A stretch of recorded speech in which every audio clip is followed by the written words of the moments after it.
Recording in progress.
Can you hear me?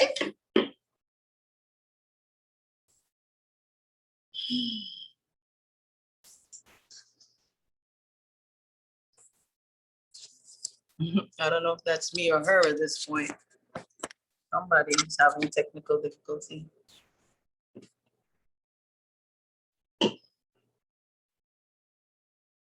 I'm not hearing you at all. Hey, can you hear me? Yes. Okay, I'm gonna let everybody in. Okay, can you hear me? I can now. Right, okay. Okay, we're ready. It's gonna be Kurt. All right, the music is done. I give up on the song right now because I feel like hello, everyone. Welcome. Hello. Welcome. Can you all hear us? Yes. Wonderful, wonderful. Welcome. Hello and welcome. Just give us a moment. We are streaming live to Facebook, so we're setting up as well. Let me know when it's a go. It's a go. We are live. It's a go. Wonderful. Hallelujah. Welcome, welcome, welcome, everyone. My name is Corlette. I'm so happy to be here. I really am happy to be here. I'm happy that you all have joined in. I am happy for my Facebook family that's on as well. Greetings to you all. Thank you for showing up for today, right? Life and Spiritual Wellness LLC is presenting to you Know Your Crown, the talk series. My name is Corlette Gray. I am a life coach, ordained minister, mom, daughter, good friend, all of the above. I'm in a particularly joyful place today because not only am I doing my passion, right? I'm moving into a place where it's my passion, but I'm also thankful for my co-host that has joined me and has pushed me to this point. You know, every once in a while, even though you're happy to do something and you're willing to do it, you need that extra push. And I'm thankful for her. I welcome all of you. I know there's some kings on as well. So greetings to my queens and my kings. Let me take this moment, of course, to acknowledge my pastor, always in the midst, showing up to the rescue today for me. As always, if you know her, you know she always shows up on time. To my church family who's always supported me, I want to greet you all. To my mom who was on as well, my personal queen. I want to acknowledge her in this moment. And thank you all for being here. I am moving into an area of my life that someone reminded me it's old. It's been a long time that I should have been doing this. It's been a long time that I should have moved into this avenue. And as I've been getting to this point, I'm finding notes everywhere. I'm finding notes of things that I wanted to do and plan to do and desire to do. So I am thankful for today. I greet you all. There's no way I am going to be able to obviously call all names, nor would that be necessary. I just want to take a quick moment in front, and I'll do it on the end, to shout out Designs by T and Madu hand soaps. And the reason for that is that your gifts have been coming from them, and your gift tonight will come from Madu hand soaps. So I just want to give honor to God for them and for these women. And my co-host will take over from here. Hey, everybody, can you hear me? Yeah, Yes. awesome. Good evening. My name is Dr. Andrea Garraway, and I am a clinician. I have been for over 12 years now. I own a private practice. I'm an author. Lots of accolades. I can go down the list, but to be honest, my biggest and greatest accomplishment is the fact that I'm a mom. If I can take my girl and replace all of the stuff and hang her up there to say, this is what I have accomplished, I would.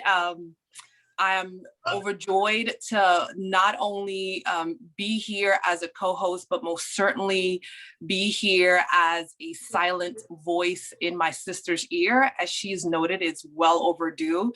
So although I'm here, I'm really just being her biggest fan and her biggest cheerleader in this moment. So sending it back over to her. Dr. Gray. Thank you, thank you, thank you. So we're going to dive right into it. We don't want to keep you long, and we want to give you all the information that we do have.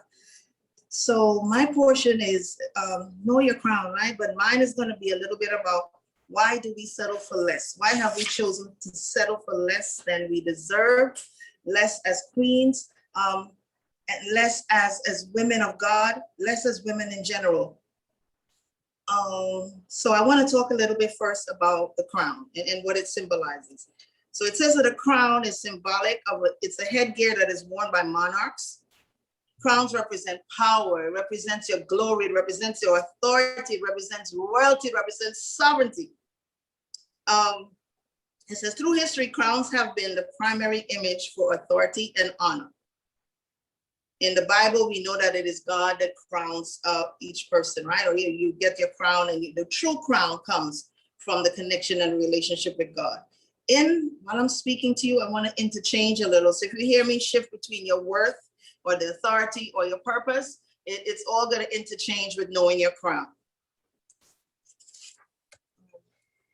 Knowing your crown is attached to knowing your purpose. So then what is your purpose? What is the reason that you're here? Knowing your purpose gives you clear understanding of what you want to accomplish before you leave this earthly plane. And somebody might say that that's a little too deep. Like I don't want to know about my earthly plane yet, leaving the earthly plane. I want to know about what's going to happen tomorrow, right? So what is your purpose in life? What are you signed up here for at this moment? And I have a local celebrity. She's my own personal local celebrity, and I want to quote her. And I'm going to call her name when I quote her. So her name is Angie Samuels.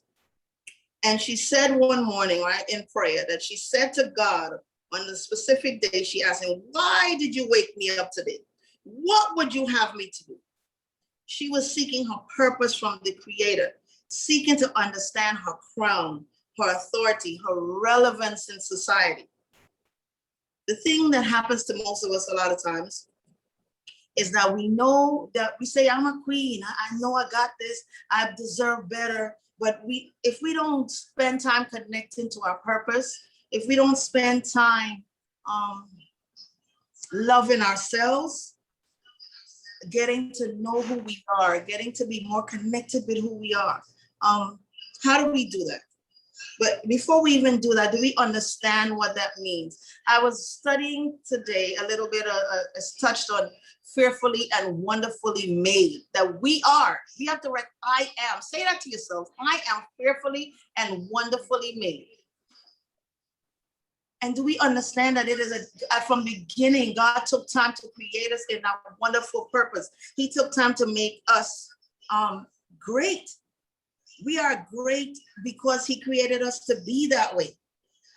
But when we start to get nervous or worried, or the self-esteem shakes us, we are not conscious of our purpose. We forget that this thing, this crown that we wear, that is not the physical crown, but the authority that we carry, the way that we move, the way that we show up in a situation, the way that we show up in our environment. Things will happen in life that will shift us. But even in the shifting of those things, even if you get an unrest and the crown tilts, we need to find our way. But the only way to find that is to know that we have that power. We can adjust mentally and physically to show up, right? We do it for other people. If we walk into a room where we know the person is a king or a queen, we step into the room knowing that we need to bow, that we need to maybe kiss the ring, and we know that amount of honor. So why do we not know our worth? Why do we not recognize our crown? And we're prepared to be honored. When a woman gets married, she chooses the best tiara or crown. That day, she is recognized. Everybody knows it's her day, no matter what takes place. Yes, there's a groom, but we recognize the bride. We recognize the one wearing the crown, because that particular crown represents her authority. That says that you are. So we are not going to wear a crown every day to walk down the street. So we have to have that inside. We have to recognize that I am great. I am wonderful. I am awesome. I am powerful. I deserve the best. Knowing your crown motivates you, right? And knowing your purpose motivates you to do better. It motivates you to show up. It motivates you to don't settle for less than you deserve. But why? Why do we choose to do that? Why have you chosen to do that? And many times we don't even recognize that we've chosen that. So I want to take a moment to share with you some signs that you're settling for less. signs that you've arrived there so that we can know how to get back into that place. And one of those signs is you're always tired. You got 8 hours to sleep. You're healthy. Nothing else is going on with you. You shouldn't be tired, right? An hour after you're up, you're tired again. But what happens? The fact that you're settling for less, the fact that the things that you want in life aren't the way you want them, then you don't have that drive and excitement to go on through the day that pushes you to stay awake, that pushes you to move into excellence, that pushes the energy that you need to keep on going. One of the other things, point 2, that teaches or shows that we're settling for less is that you keep saying after this happens, I'll do this. Maybe after I finish with this program, I'll do that. Maybe after my husband is finished in school, then I'll go. Maybe after the children are finished with whatever, then I'll move. And it's because of fear as well. Fear steps in and we start to feel like we don't have what it takes to go to that point yet. But I want to encourage you to stop settling for less. Recognize the authority that you have. Say no in your crown. In biblical times, when they say to know, it refers to a sexual relationship. It refers to intimacy. So I need you to know. I need you to become intimate with yourself. I need you to know that you are great. I need you to know that you are beautiful. I say to people all the time, because I do it. I stand in front of the mirror and I said, you're looking good, girl. You're a boss. I stand in front of me and go, you're prettier. Looking back in the mirror, I do this regularly. And it might sound arrogant, but I'm speaking to myself. Mirror, mirror on the wall, we grew up on that. Right? In fear, who's the fairest of them all? I recognize my importance and my authority. I recognize my purpose in life is even more so today than before. It's even bring this message to you all, to us. So mirror, mirror on the wall. If you're looking in that mirror and determine that you are not the fairest of them all, I need you to recognize today that you are. If you are not the fairest of them all in your mirror, we have to have a personal conversation off the Zoom. We blame others for their success, right? When you start to settle, you start to get jealous. You start to think other people are not where they should be, and they have it and I don't. What did they do that I didn't do? And those kinds of things. But we can't blame anyone who's willing to make the step. We can't blame someone who stepped out and chosen to move into a different place. People are choosing to show up. So we need you to choose to show up as well, right? I need you to choose to show up. And one of the things that also falls under the line of settling for less, you don't think that you can. Why don't you think that you can? Especially in the season that we're in now, where there's YouTube, there's Zoom, there's people to reach out to, there's lessons, there's classes. In this past year, there's so many free classes available to us that even if you don't think that you can, there's a way to learn how to. There's a way to show up and learn how to do the things that you believe you cannot do. Knowing your crown puts you in a place to drive forward. I need you to become intimate with that thought. You think a lot. This was my issue. You think a lot, but do little. Even moving into this event today, bringing to you all what you're hearing now, I literally said to my co-host, let's do this. We should do this. And trust me when I tell you, I was okay if it died right there. But I'm always thinking of things to do. And not that I don't think that I can do it, but then you start thinking of stuff, but you got to make the move. You have to make up, step out and do something. Do something. People say do something before something does you. Make a move. If you're a chef, find clients. There's room at the top for all of us. There's plenty more choke up space at the bottom where we're all choosing, or people, now we are choosing not to do. But there's room at the top for everyone. There may be 2 life coaches. There's the client that will come to me and there's a client that will come to you. But it's up to you to step out. Don't get caught up in tearing apart people who are being successful. Matter of fact, cling to those people if you're not sure and glean from them, learn from them, right? Sometimes you're jealous. You're jealous of what you've seen them accomplish, and you're wondering when and where will my turn come. Your turn will come when you make it happen. Your turn will come when you show up and step out. Your turn will come when you start to become intimate with the power that God has given you. Your turn will come when you say yes to whatever that call is. Many times we recognize the call, and this is not just about in the church. This is a secular thing too. This is not always, and I'm not by far telling anybody to go out there and be patriot if that's not your call and your anointing. If your call and your anointing is to sing and to bring worship and praise to God, do that. Step out on that. If your call is to cook, do that. Step out on faith. The people that are there for you according to your will, God's will for your life, will show up for you. But you need to step out and be in place. And then one of the things where you tend to prove that you're not showing up the way you should, or you've chosen to settle for less, is that you want to eat, you want to drink, you want to watch TV. You want to eat, you want to drink, you want to watch TV. You want to watch TV, you want to drink, you want to eat. You want to eat, you want to drink, you want to watch. That's all you're doing. That's your day, one after the other. There's nothing else. There's nothing else that's happening more than that. So I want to encourage you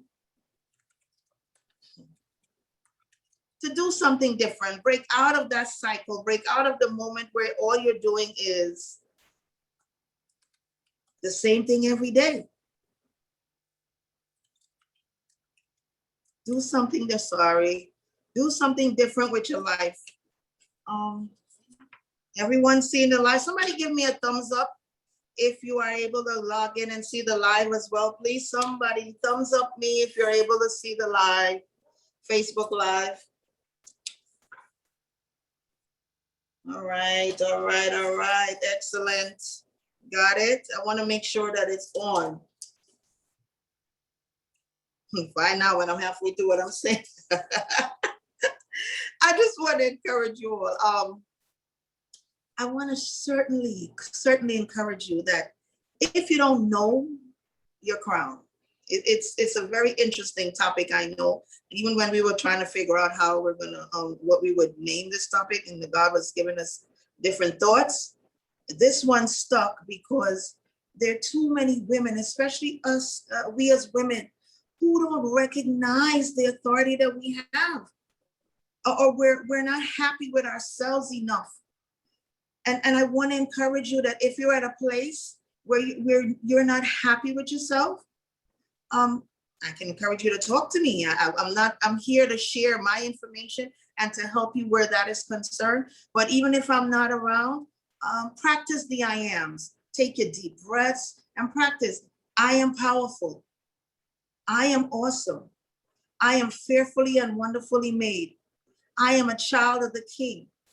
I got this. I can do this.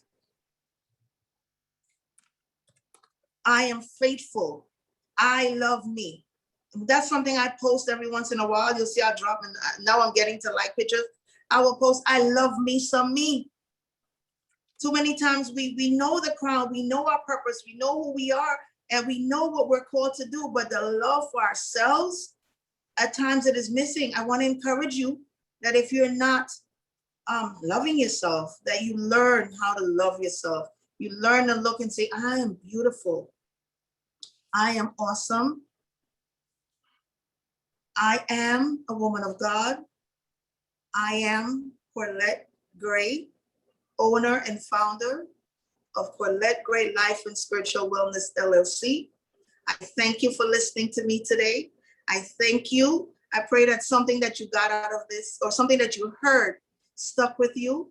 I'm going to turn over to my co-host now, and you will hear me again in a little bit. Thank you. Andrea, it's all yours. All right, guys. I am working off of 3 devices, being her backup woman, interacting on social media, etc. So give me a second. Let me switch gears.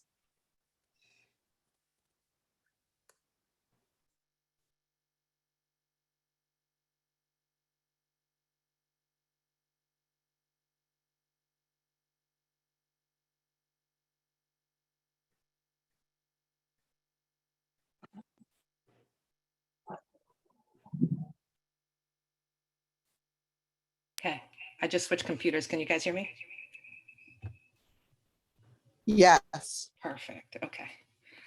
All right. I'm here to present some foundational information. You're going to see me looking back and forth, partly because I created this on a PowerPoint, but then our fearless leader says, hey, I'm not doing a PowerPoint. And to be in line with her, I decided to go against it. However, it was already created, so I'm just going to use this as notes. Some foundational information you're going to get is going to come from two main strain. The very first one is going to be more of a traditional, so African-American or cultural in root. And then you're going to get some that is cognitive, so psychologically related. And that's just primarily pulling from my career background. So one of the first things that you're going to see that causes women to feel a sense of lack in their crown is emotional insecurities and related fears. The very next thing you're going to notice is that there is a damage to self-esteem. There is also when we are engaged in this damaged self-esteem, we notice that she has this I will call it a destructive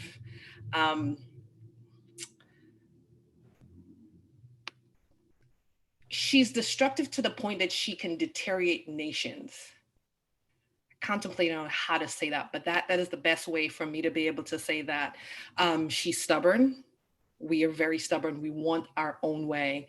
And that stubbornness relates and is a direct correlation to discord. There is a detachment from our men. And from that, we then relate our problems to our men. The men is our problem. The men is our problem. Talk a little bit more about that soon. Now, where's all this coming from? This is coming from her childhood. This is directly attached to her relationship with her mother. Her mother has taught her everything that she knows. Her mother has taught her how to dress, how to speak, how to clean herself. Her mother is her role model. Her mother is somebody that she never stops studying. She never stops learning from her. This is a direct form of learning, or maybe even an indirect form of learning. It can be from a wave of hand. It can be from her body language. Here's a real life example. So we got on here maybe 15 minutes before, testing out everything, and Dr. Gray said my name. Now, I'm a woman of a particular age. I'm grown, right? My mama could attest to that. She's on here. But Dr. Gray said, Andrea, and I did this. Yes, ma'am. I swear. I said, yes, ma'am. Now, I had to catch myself. I was like, wait, what? But it's that honor and the fearful respect that I have of my mother being one of my best friends, but she can pull me back in line by a look, or even her silence rips me to pieces. I don't like when my mother don't talk. Anyway, but again, those types of things that are not necessarily verbally articulated, but they're imprinted on my soul, on my spirit, that just the atonement of my name gets my attention in places that other people may not be able to, right? So taking this back to us as young girls, sometimes we are learning indirectly. Another example of that is overhearing your mother having conversations with her friends, maybe watching how the mother treats the father, the distinction that's made between how the mother treats the father differently than the grandfather, or maybe further still, noticing the distinctions between how the daughter is treated versus how the son is treated. These are all things that are not necessarily spoken, but it's observation. They are unspoken behaviors where the mother displays and the daughter is practicing. Whether they're right or wrong, this becomes a part of her functional understanding of how to exist. This is her survival skills, so to say. We talked about how a tone can make the world of difference, right? We talked about how this is attached emotionally. Now, let me give you some more examples of how this happens. So the young girl listens and she records this as her first mental tape, and it forms a picture in her mind of how she should be that is not easily replaced. It's not easily recorded over. Now, what is overheard as a small child, I want to give you some examples. It's specifically relating to how this daughter is recording information about her father or about the male figure in her life.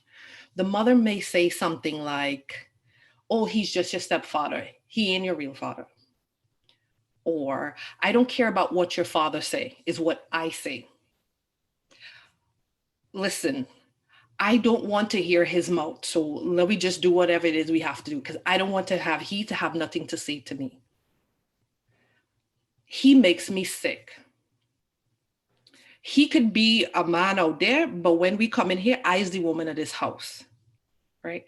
Things like this cut and undermine the man, cut and undermine his positionality in this young girl's life. This is literally a habit of over 400 years. This is a tradition that women have, and I could prove it to all of you.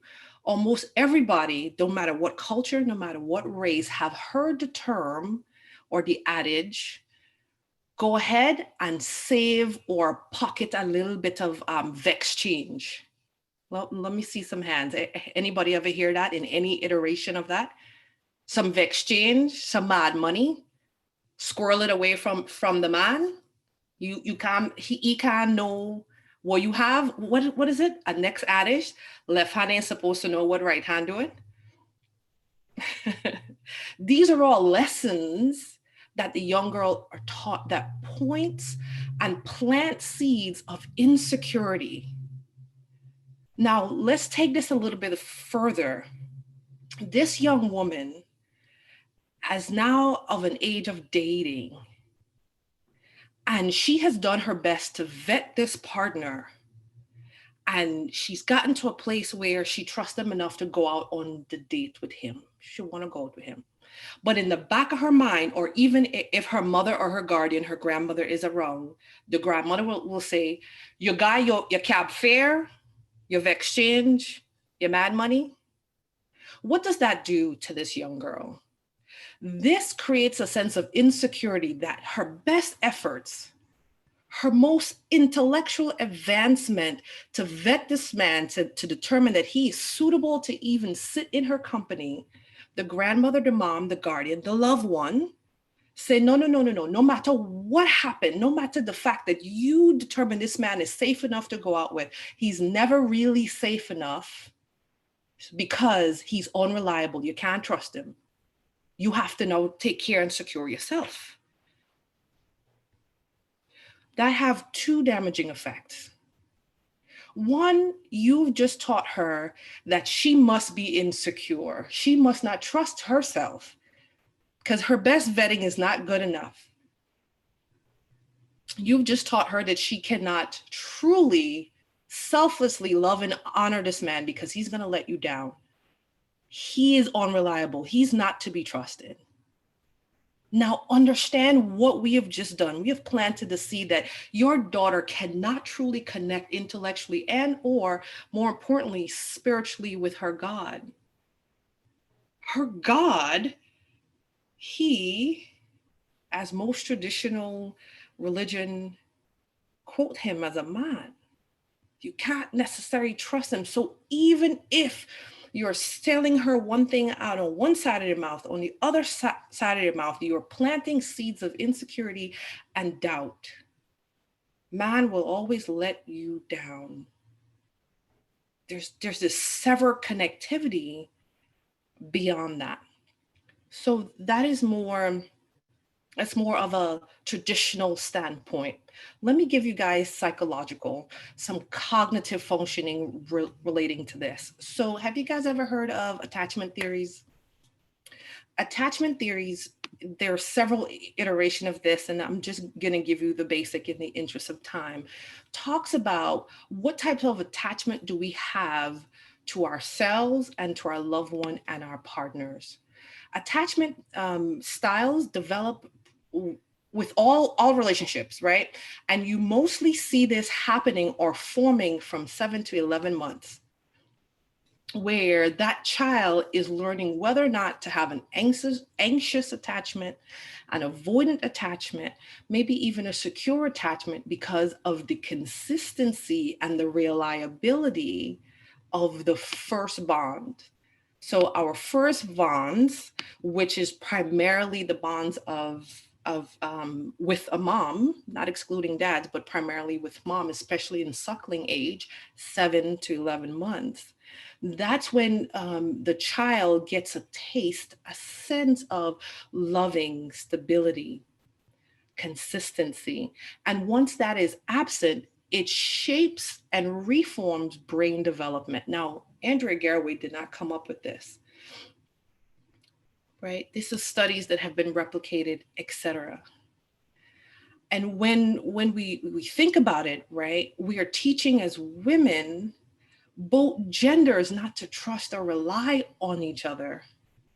Men are learning that women are not going to trust you anyway. Why be consistent and reliable?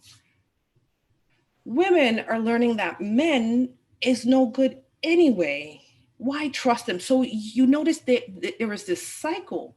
So when you hear Dr. Gray talking about know your crown and fixing your crown, as women of birthing age and women that of modeling age, you have to really be careful of what is the message that we are sending out to our communities. Now, women, you can say, well, our relationship is done, it's been X amount of years, my children out of the house, whatever. But our community, the world is looking at us. And if, as we know, our men are being demonized and killed, et cetera, et cetera, et cetera, if they have to go out in the world and they have to deal or contend with all of the evils that is, why are we aligning ourselves with the evil that be? I'm gonna say this, I'm gonna move on. The opposition have it on good authority, if his ribs say that he ain't shit, if his counterpart, the bone of his bone, flesh of his flesh, say that he's a no good, he can't be trusted. If we say that he's dangerous, if we attach negative stereotypes to him, why wouldn't they say that that's true? We know him better and best. Okay. Wanting to just touch a little bit more on different types of attachment, because this is how we literally get to form these bonds and how we develop into states of insecurities.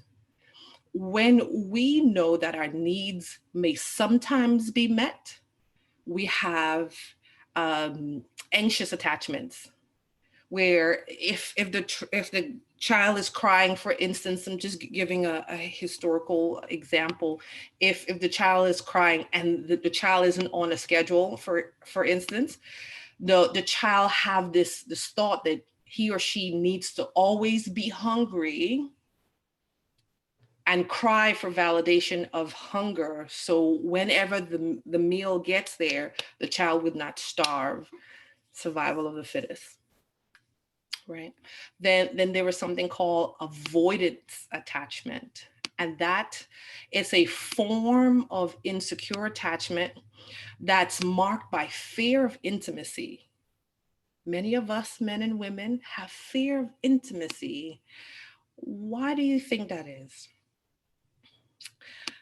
People with avoiding attachment tend to have problems getting close or trusting others. They literally create what's called emotional unavailability because they feel like they cannot rely or trust on anybody. And believe it or not, there's this national survey that came out whatever, long time quote, I can give it to you, that 25% of all adults in America have admitted to have avoidant attachment styles. So as a woman, as a man, the likelihood of you running into your kin is high. There is something called avoidance and fearful and avoidance attachment, which is the combination of both, where people are feeling that there is no need for trust at all. And maybe over the past 5 years, we noticed this happening over like social media. Everybody started posting, you can't trust anybody. It's only me, myself, and God. What was that song?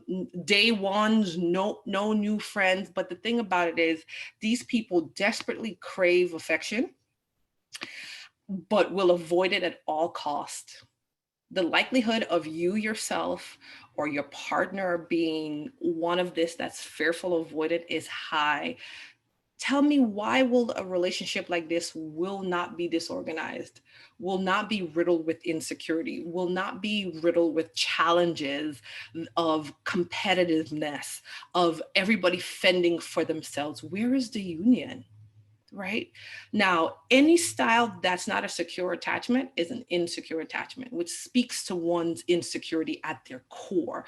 Sexual behaviors, violence, you see that happening. You see different strains of this dismantling of the Black community, of the Black relationship. And this is you as a person. This is you with your mate. Imagine, how is it we are not repeating the same cycles? As adults, as copulating adults, we're creating children and we are repeating the same generational woes over and over, because this is what we're feeding to our children. This is what we're feeding to our children. I think it's time for us to wake up. It's time for us to get closer to God and also closer to our fathers, our sons, our husbands. Let me give you this next adage where I've been seeing on social platforms where it's not Husband's Day, it's Father's Day. Well, understand, without your husband, you would not have been a mother. Why is this surrogation of honor? Why aren't we a part of the same community, the same kingdom? Who are you that you can't honor that man, period? Why is there a surrogation between giving that man respect that is due? I had this joke when I had my first, my daughter. I would say, as crude as it may be, she came out of him before he came out of me. Honor and respect is due to that man. Period. I don't have to explain anything else. Because of him, she exists. Period. So I think it's time for us to really do a better job understanding how this fits into your crown. As women, we birth children. We birth nations. And our family is the structure that maintains and have always contained and will be the primary institution of learning. If we're not teaching this stuff, hearing somebody in my head, if we're not teaching this stuff at home, I think it's time for us to listen to these very old instructions from this new source. And being able to be aware of how we are dismantling and dishonoring ourselves. Part of our problem, why Black men is our problem, is because they got sick of us and left us. Now we are limping. We need them. And they're not here to push us and support us and back us, so we feel a sense of vulnerability. You may believe that you can't change yourself, you can't change a relationship with the partner that you have now. It is irretrievably damaged, but we have to be able to get to places where we are doing better, and we are preaching and practicing better for our children. Like I said, breaking the very repetitive perpetuation of this inherited culture of maladjustment, passing it down from one generation to another, being able to stop the disorganization. Women don't know who to follow or what to do or why. Now, as a successful woman, not discounting our abilities, but understand you don't know how to be a man. And as hard as you try, you cannot be a man. You cannot be a father. So staying and perfecting your lane is one thing, but allowing them to be able to do their thing is something else. Part of the reason why our crown is tilted, because we straddling over the fence. We can't hold our stuff up because we trying to reach over, right? Now, lots of conversation can come from this, but know that when we are pulling and tugging at them to be, etc., it creates this conflict and this strife that it does not advance us. For instance, we sometimes, most times, want men to submit to us, do whatever we want. It's against their nature. They don't know how. And the few percentage of men that do, they do it sometimes subconsciously to please us, to shut us up, but something in them clicks and they revert back. No wonder we have men that are wishy-washy, men that we say, well, well, I can't track or trace him. He's unreliable because we're not playing our part to allow them to play their part. Now, you can say, well, I've had years with this man and he is insert whatever. The fact about it is, many of us, most of us, all of us don't come with a manual of how to do this thing. They don't know how to be men. Who are their examples? Now, recent years, we've seen a lot of great push into changing the narrative, but that is surely the exception and not the norm. Isn't until when we flip the script, that's when that becomes the norm. When men are not in the home and they haven't had many men that's been in the home to show them or push them. Women are raising them. And one of the things that we ought to do is say, I don't know how to do this job, but we don't say that. We take on it. I, as mother and father, I think children will benefit better if you say, listen, I don't know what I'm doing. And I'm going to need to reach out. I'm going to need to get some community members. I'm going to need to get my brothers. I'm going to need to find myself a church. I'm going to need somebody to put you in line that I can avoid the psychological and spiritual disjointment that you will experience from me trying to play both roles. Because I don't know what I'm doing, but most of us stubborn. We won't do that. It's my child. I bear the child, and I will do it all. And that literally dismantles. And we can't raise them in this way, or I should say differently. We can't continuously raise them in this way. Now, our men are the most wonderful, the most spectacular, the most revered, the most sought after men on this planet. I think once we start treating them like that, once we form agreements with them, alignments with them, sweeten it a little bit more, I think that is some of the things that will help. And I have this crazy theory about marrying your children early to break this generational curse. It is important for our young girls and our young men to grow up with their partners. All right, I'll pause there in the interest of time. Hopefully I've sparked lots of conversation, and I can't wait to have it with you during that time. Dr. Gray. Thank you. Wonderful. Thank you, Dr. Garraway. Awesome, awesome. A lot of information that you just received, and it would be unfair for us to give you all that information and not somehow tell you, well, okay, so you told me all of this. You told me my crown has shifted a bit. You already told me that, maybe I don't know my crown enough. So we decided that we're going to share a little bit with you, a little bit of antidote, how to fix this, how to change some things. Even in terms of, if we don't know who we are, as was said, then we can't probably honor the men that are in our lives. It's Father's Day weekend is coming up, and some of us are thinking whether we should or should not even give honor, right? Or whether they deserve it. And if we think about sharing love and all that, it's not based on whether we deserve it.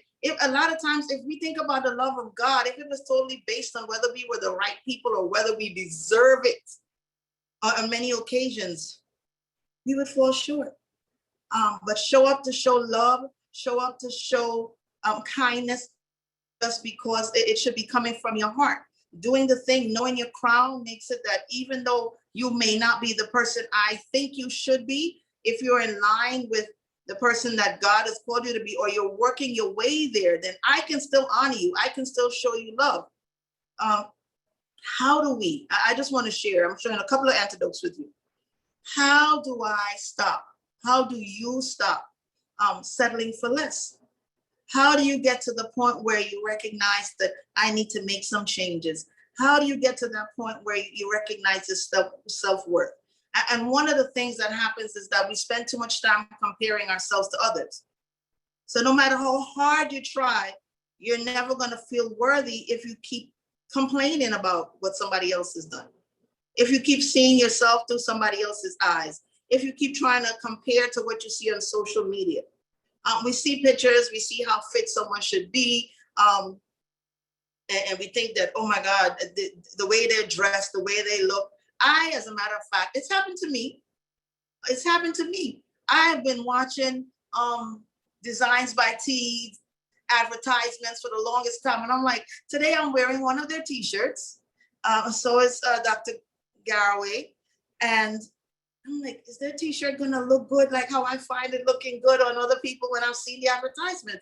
But it's not supposed to look like it looks on the other people. It's supposed to look like it's you. If we stop comparing, because I am not the other person. You are not the other person.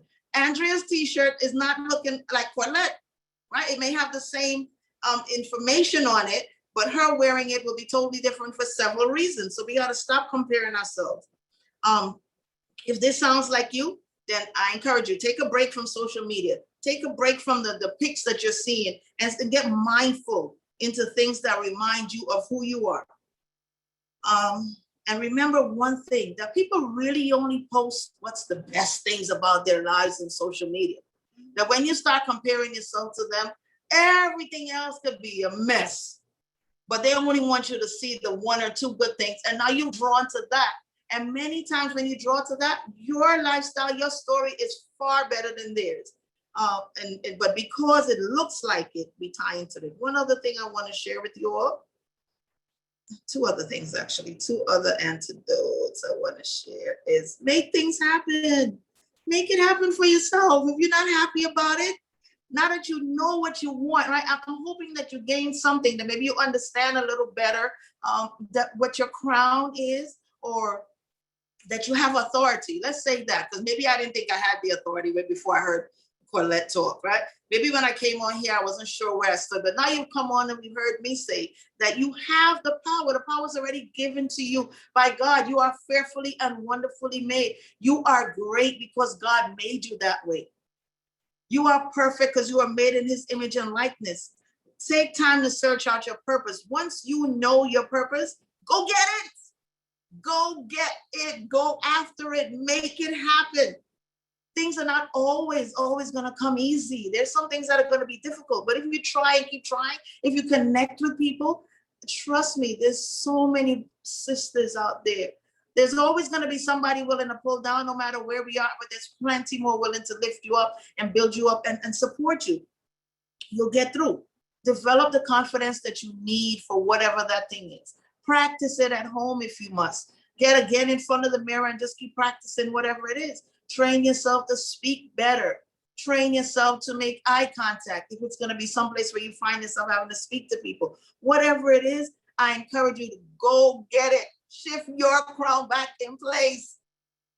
If it's that peace is unrest and now too much, a little discomfort, he got me mad. We heard Dr. Garrett speak about the way things happen in our lifestyles, what we've been accustomed to. Our mother taught us to do it. So, I mean, now we realize that has caused us to be like this. Then now you've become conscious. You've heard that there's things that can be done differently, that we don't have to stay in that same place. So each thing that you learn is to set it back in order so that this crown sitting here is sitting perfectly on your head. It's not going to be perfect every day.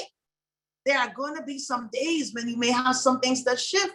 And it happened to me during this process at work.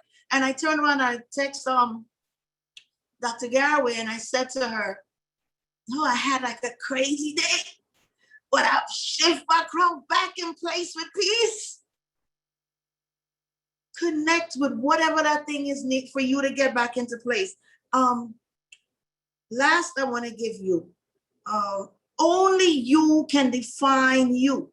No matter what you do, remind yourself that there is no right or wrong way to be you. When we learn how to be ourselves, a new world will open up to us. Stop trying to be somebody else. Stop trying to sing like whoever. Stop trying to walk like whoever it is. Stop trying to speak like whoever it is. Whatever it may be. Let me share one encouraging, discouraging thing for me, right out, but it's something that it happens to us. So I'm doing this new venture. And now, mind you, I've been preaching for over 15 years. So it's not about being in front of people.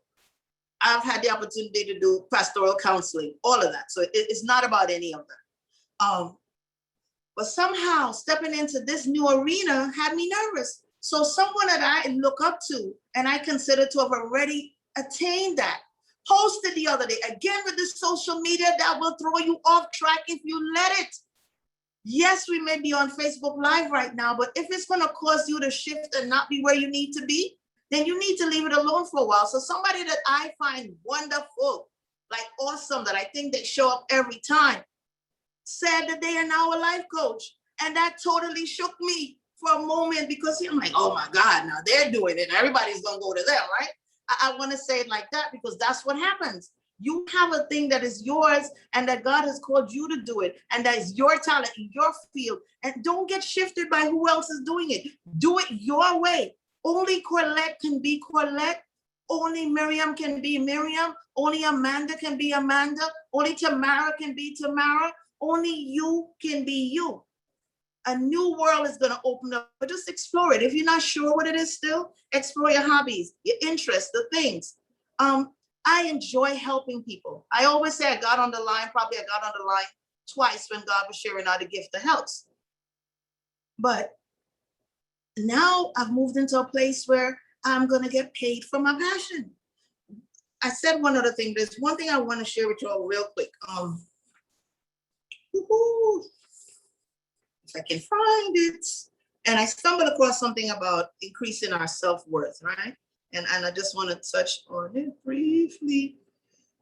So how do we do this? We have to start, and I said it earlier, start by loving yourself. So if you got nothing else, I just want to throw my takeaways in, and I'm throwing it back to my co-host.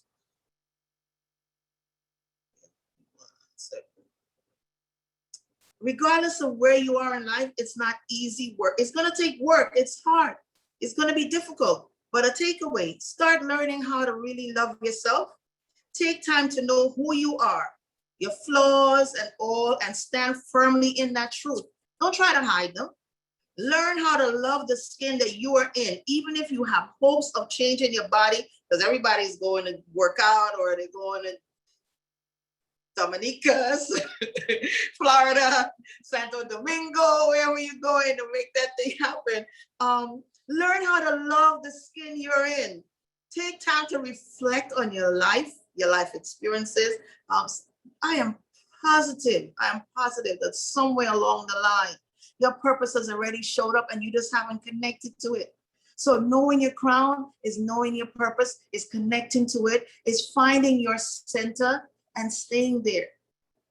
Back to you, co-host. Thank you.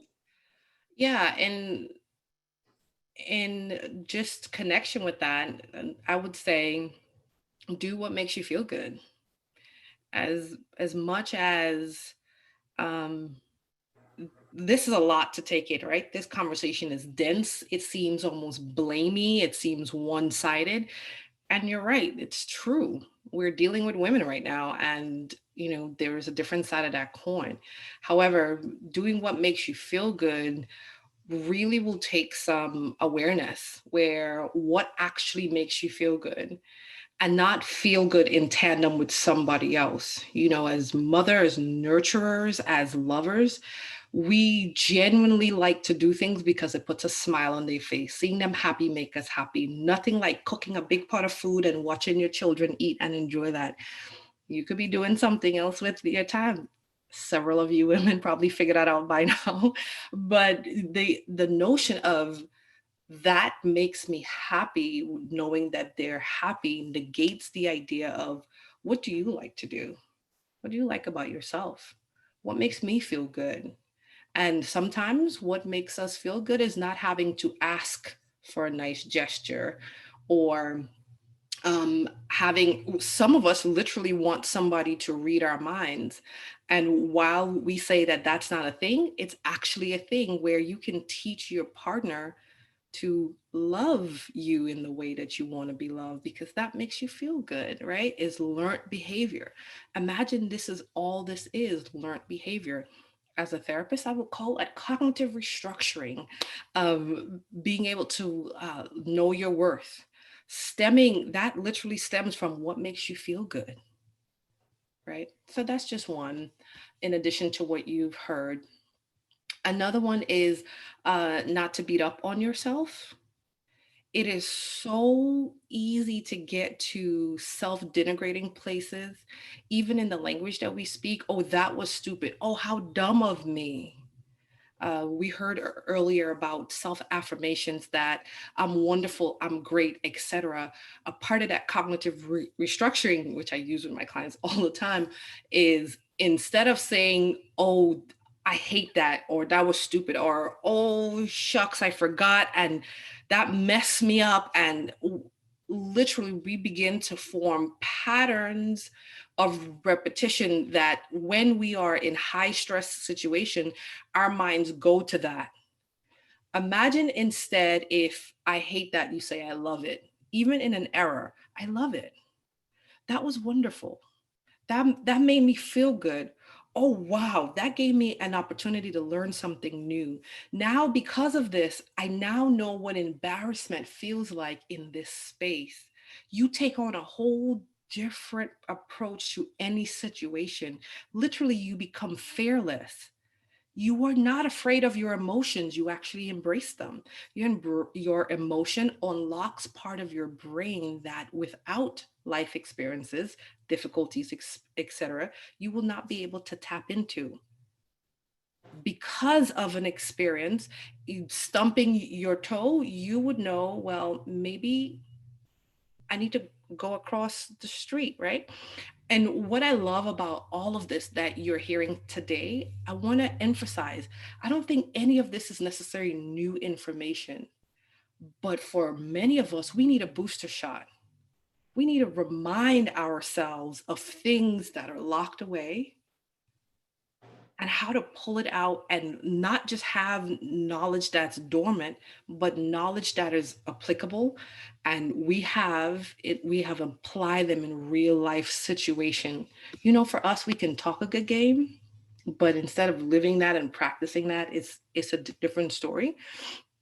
And then for my last antidote, I would say to get to places where we can align ourselves with our men, and praying for them can be one of the things that we've gotten towards and away from. We kind of struggle in that space, and we'll have an entire conversation about men and dealing with them. But a tidbit of that is our men folk have to get together and have real life conversations with themselves about the state of their families, knowing that they are responsible for their families and governing their families, and really understanding that what's not working and what isn't working.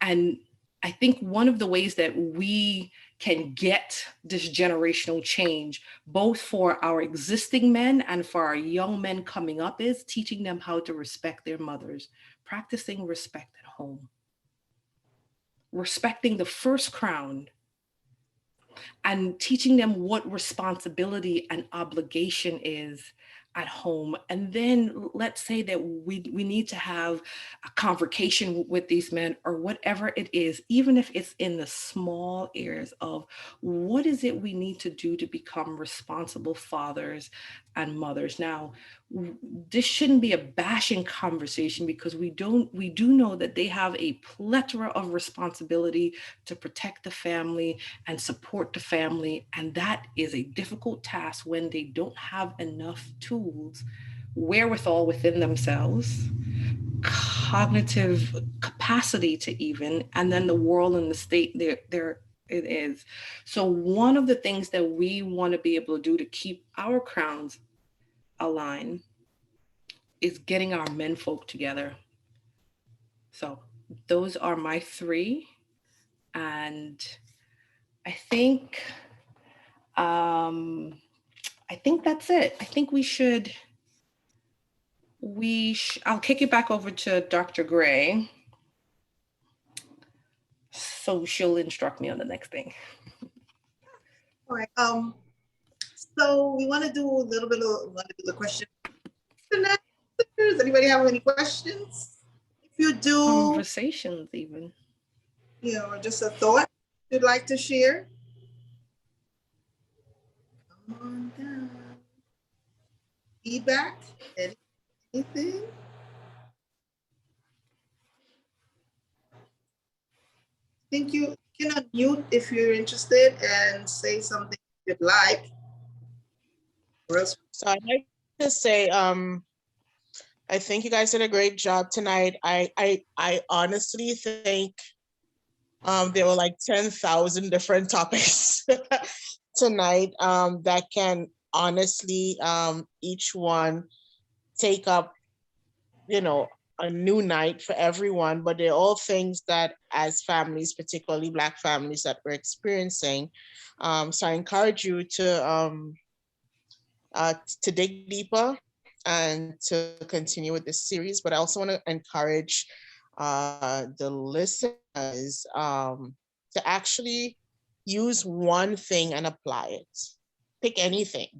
If it's just one thing, just pick something and apply it, and keep applying it, and be consistent with it, to see the change. And if there is change, report back to us so that the rest of us can be encouraged by the fact that when we apply these restructuring ideas, we can see change.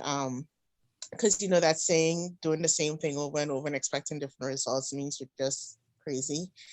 So try something different, apply something, and one family at a time, we can find change. Thank you. Anyone else? Thank you, Tessa. Yes. Hello, everyone. Hello. I want to say pleasant good evening. Shalom to the household of prayers and to the kings and queens on the floor. I want to congratulate you all, speakers and doctors, on the job you have done and started. As you grow older and you get more advanced in this kind of thing, I pray God for your strength.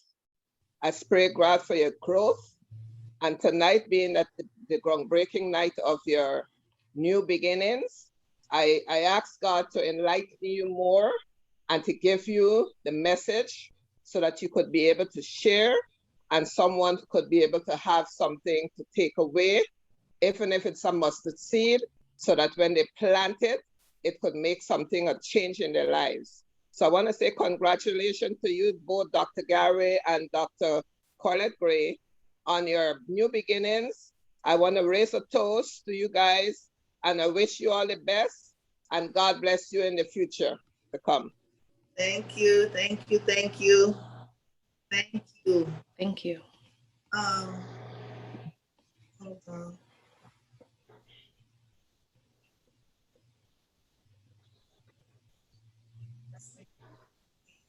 All right, someone is asking, wearing my crown is difficult on some days, but if in a slump, what can I do to avoid down days? I am grounded, but sometimes that doesn't seem like enough. So this person that's asking this question, I'm going to answer the question. I just want to share with y'all. I should have had it for y'all to see. Oh my God, this is my logo designer. So welcome, welcome. So on your down days, so on my down days, let me tell you, one of the many things that will happen on my down days is that I truly believe in prayer. I absolutely believe in prayer. So at the moment where I'm feeling down, I usually literally kind of woo-saw and say, all right, God, I need you right now. I need you. I need you to change what I'm feeling. And if it is that you're crying, cry. There's nothing wrong with letting out the tears. But I personally connect with God for whatever it may be, right? If it's something that you're feeling disappointed about, you can revisit it and do it differently. Maybe you did something and you just didn't think it was done the way it should have been. And since I've come to know you, you're an absolutely talented person. But we all have slumps. We all have days where we don't feel our best. For me, again, it's prayer. For me, again, it's an affirmation. I remind myself that you're good. Don't be fooled by whatever time. You got this, girl, you got this. And sometimes we just need to tell ourselves that, because at the moment where we're feeling like we don't have it, you might call somebody to tell you that. And it's happened to me time and time again. I have been in a place where I feel like I need to talk to somebody now or else I'm just going to bust. And you pick up that phone and call that person and they're not there. So I have to find it on my own through the strength and the power of the Holy Spirit. If you're not, it's a faith-based organization. So my answer is always going to be there. But I encourage there are those who are not as connected. So if you're not that connected, you still know how to center yourself, right? So deep breathing always works. Deep breathing, take a time to take some deep breaths in and out slowly. Think clean, good thoughts. Find that one song that always brings that pep back in your step, that always makes you feel where you need to be. If you have a desire to connect with God, because I'm Minister Gordon, I can't let the opportunity go. If you have a desire to connect with the Holy Spirit, if you haven't already done so, speak to me, reach out to me. I can walk you through it, guide you through it. Seek His word. I can't let these opportunities. Someone may say this is not the platform for this. This is my life. This is always the platform in my life. But again, prayer is key.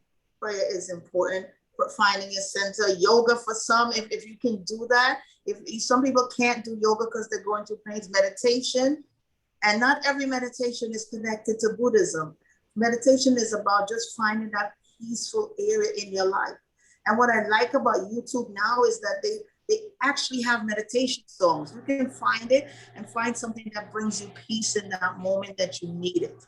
I hope that helps. I don't know, Dr. Garraway, do you want to add anything? You gave a lot. You spoke of ventilation and stress relief. You gave grounding techniques.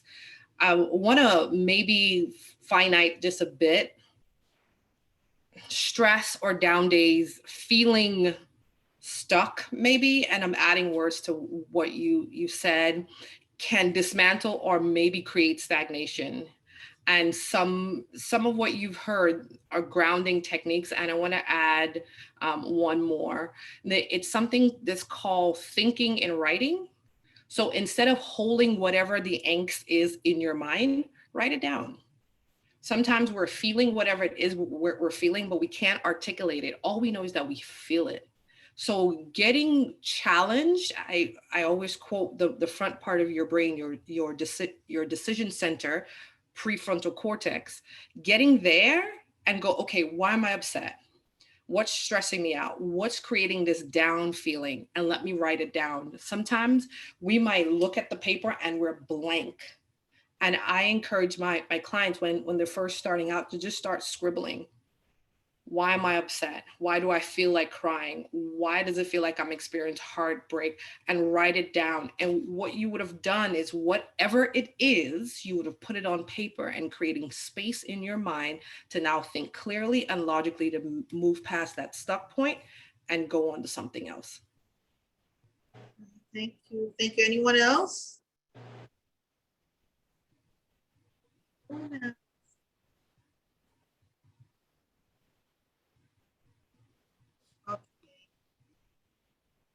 Let's double check one more time in the chat. Oh, I love it. I love it. So, anything else you want to say, Dr. Garraway? No. You're Not at welcome. this point. Hope that helped you a bit there, Nancy. I want to move into a little bit of fun stuff. We're going to do some gift giving. Let me see who's on. We have a couple of, let's see who's on. I'm just going to pick somebody at random. You're going to unmute yourself and just follow my instructions. So,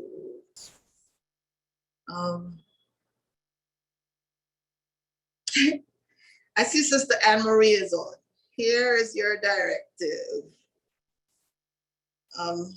Let me know if you're not able to speak. Put a thumbs up. Let me know if you can unmute, because I'm going to ask you to unmute in a minute. Anne Marie, can you speak? Are you able to unmute your mic?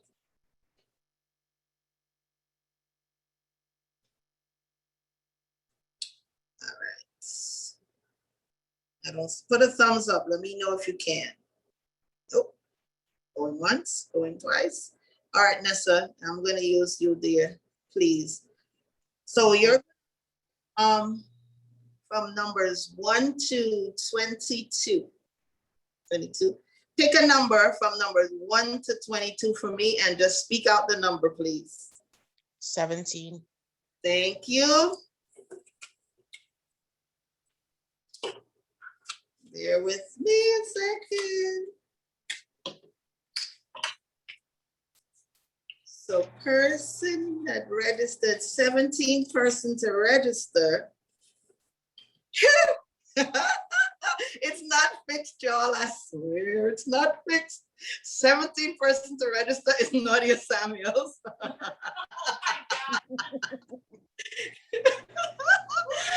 Oh my God.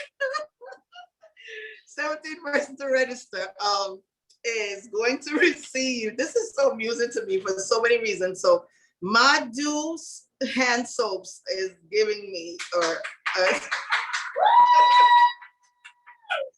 y'all don't even understand how funny this is.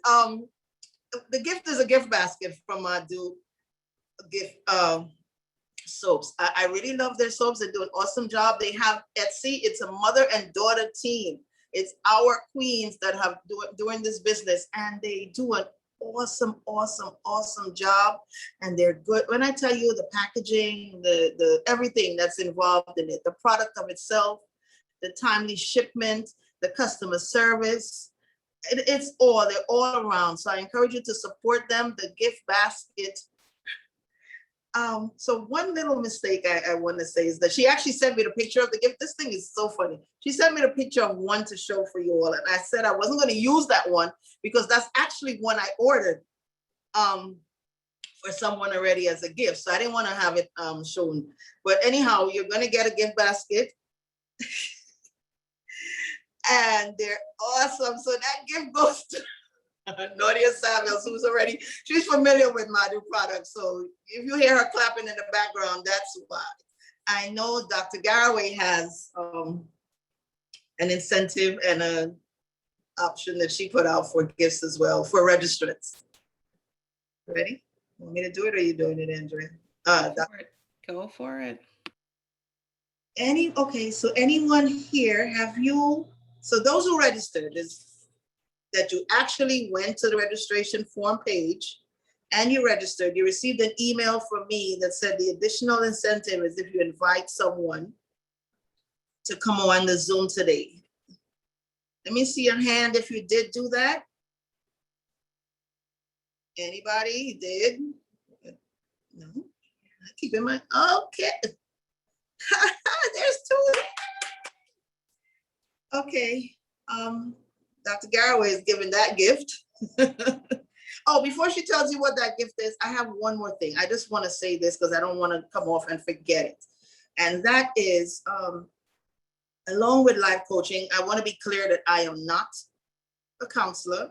I can do pastoral counseling, but any clinical counseling has to be handled by a clinician, right? So Dr. Garraway is a counselor, licensed and then some. And so one of the things that I'm offering is if you recognize that outside of maybe needing direction and life coaching, that you need to actually see a counselor and you would like to see someone, I highly recommend her. And so in that recommendation, and if you decide not, okay, the offer is that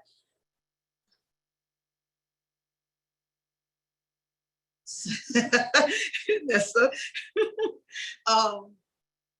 the offer is that for your first visit, I am going to pay for 50% of it. So you're going to tell me off this chat.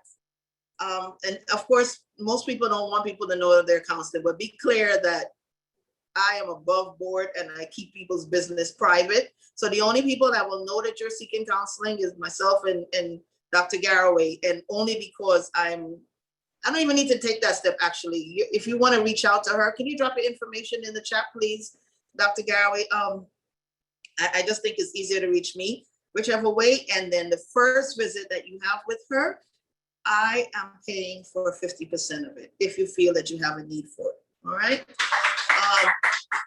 Because that's important. A lot of people, especially in our community, don't realize the importance, and we're afraid to do it. We're afraid to get therapy. We're afraid to get help.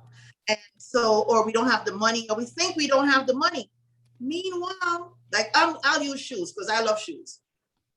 You would buy, no matter what the expense, I gotta have it, I work hard, and you tell yourself every other excuse or every reason why you can buy things, right?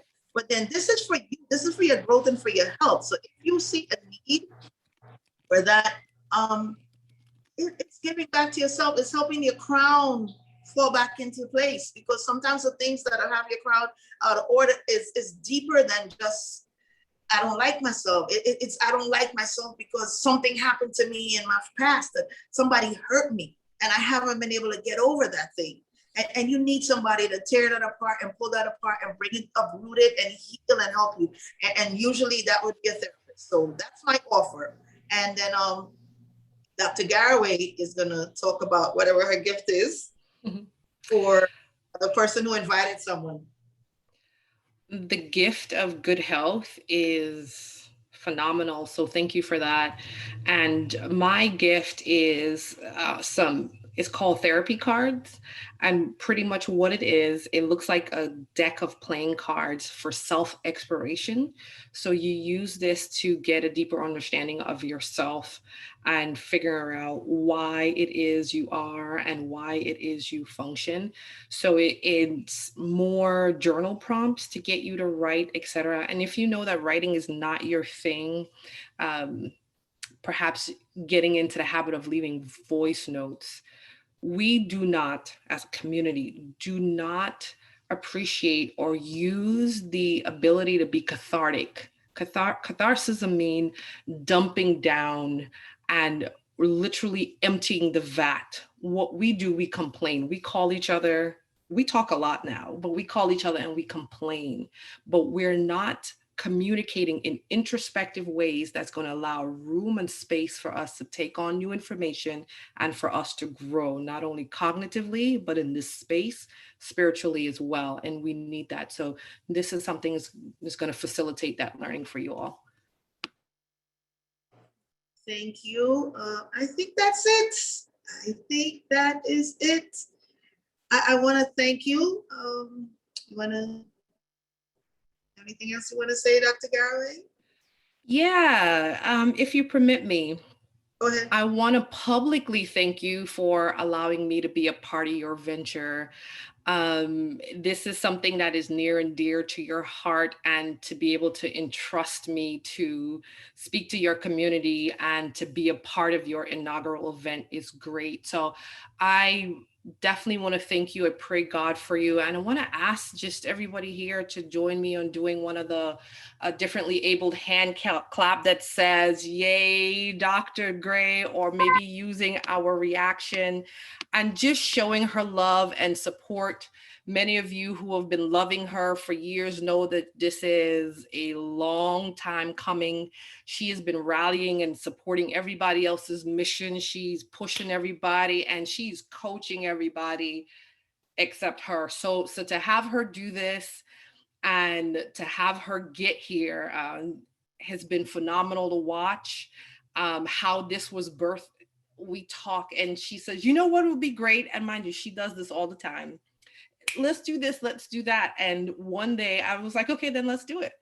I got to make maybe 3 minutes of her voice note and I called her. I was like, all right, let's plan it right now. So to have that plan manifest into what we see today, I mean, sitting behind the scenes with her is just awesome and phenomenal, but she has made tremendous leaps and bounds from place of not movement to movement. So please just continue to encourage her that this momentum keeps up, that she keeps going, that she is listening and following God's lead, because she's going to go places once she don't stop and using the force and the power that she's created here. And I want to thank her community for holding her accountable and pushing her in this way along with me too. So thank you publicly for allowing me to be a part of your ship. I love you. I'm proud of you. See you at the next event, Dr. Gray. Thank you. I don't have anything else to say. Thank you, thank you, thank you, thank you, thank you, Dr. Garraway. Let me share 2 seconds with y'all. This is my cousin, y'all. This is my cousin, and I am ridiculously proud of her. And the woman who jumped on and congratulating us in one of the screens, that is her mom. I hope I don't get myself in trouble with who's on here. Her mom and my favorite cousin. So thank you, family. Thank you, my church family. Thank you, everyone that I've come in contact with. Thank you, everyone who's joined. Thank you, those who are on Facebook Live. Thank you for stopping by and joining. Thank you for listening. Dr. Garraway, I continue to appreciate you, because I continue to pray for you. I continue to lift you up. I pray God continue to bless you and to keep you and to shower his love on you. And you're doing it. You've been doing it.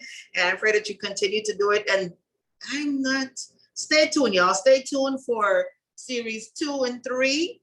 She gave you a little mention. It's going to be, it's going to have something to do with them, a lot to do with the men. We want to hear from the men. We want to hear from how we can better serve them. That people don't want to hear that, right? But we want to hear. We want to hear how we could be helpmeets that we were designed by God to be. So we have a problem with that. Our crown is definitely going to be, shifted. Stay tuned. It's coming up. It's going to be really soon. I'm hoping to make it in person since the world is opening up. I have a couple of venues that I am looking at, and I will give you the information. And I want to put it out there right now. Let it be known. Save your little pocket change. I will not break your bank. But I do want to let you know that it will be a paid event. It will be. It won't be anything to break your bank. I'm considerate of that. I'm considerate. I've been to some wonderful events and they have been considerate of our pockets, and in all fairness. But just so you know that the next one or the next live one will be, or the one that's live will definitely be a paid event. Stay tuned for that. I thank you all for joining. Designs by T is designsbyt3.com. Check them out. They are Afrocentric t-shirts. They are faith-based. They not only t-shirts, they have bags, they have sweatshirts, they have hoodies. Check out the website. It's Tamara Dopwell. Give them a look and support them. Right now, they have quite a Juneteenth is coming up, and we know that we were not free when everybody else was free as a people. So Juneteenth celebration is coming up this weekend. There's a lot of things going on. They have some great designs out on the website. And again, the customer service is great. They work well with you. These are professionals that have moved into being women entrepreneurs. I also want to take a moment. She did jump off, but she's going to be on a flight. I want to take a moment I'm running some credits quickly for y'all to thank Amanda Flood. I am part of her mindset and motivational group for women of color entrepreneurs. And when I decided that I wanted to go into life coaching, I was looking for certification. That's who I reached out to. That's who I reached out to suggest a school for me to attend, because I never want to do anything wishy-washy or halfway. And she recommended, and I've been there and I've been gleaning from her and pulling information, and she offers her help right within the group to those. So I want to recognize her. Again, I want to thank my church family. I want to recognize my pastor, because the support is always there. Mommy to the rescue again, y'all. If y'all don't even know, mommy to the rescue again. I thank you all for being here. And that's our time.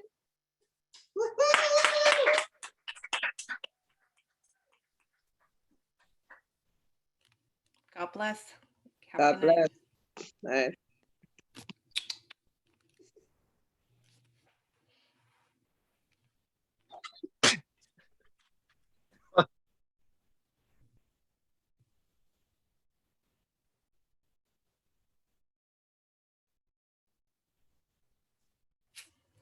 This is a regular Zoom thing. Nobody lets to go ahead and come on. Hello, everyone. Y'all want to say hello and goodbye. I hope you all got something out of it. Hey, BCC. Go ahead. Good job, ladies. Yeah. Thank you. Good night, ladies. Awesome job. Good night, everyone. Awesome job. Thank you. Good night. Good job, ladies.